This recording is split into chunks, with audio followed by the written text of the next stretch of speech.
A crucial bridge between Russia and Crimea has been damaged in an apparent attack. Here's what we know so far.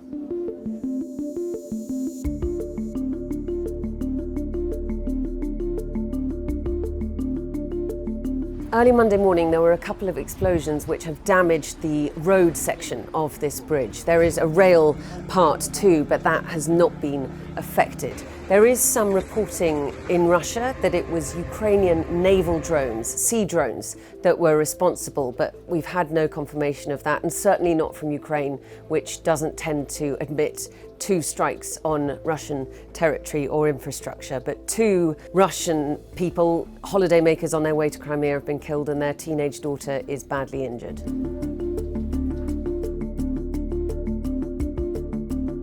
This is the bridge which connects mainland Russia to illegally annexed Crimea. It's hugely symbolic for Vladimir Putin as a marker of Russia's claim to Ukrainian territory. It was opened with great fanfare in 2018, and it's been struck twice in the last 9 months. Last October by a truck bomb in a huge blast, and again now.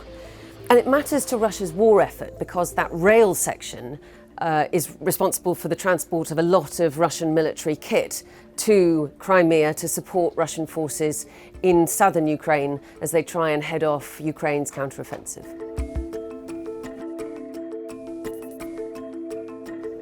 Russia's blaming Ukraine. Ukraine doesn't tend to admit to strikes on Russian territory, and it certainly hasn't said that it was responsible for this, but it did finally admit that the last hit on the KERCH bridge was down to them, and it would make sense if this one was too. We'll have to see what punitive response Russia has in terms of strikes in Ukraine itself.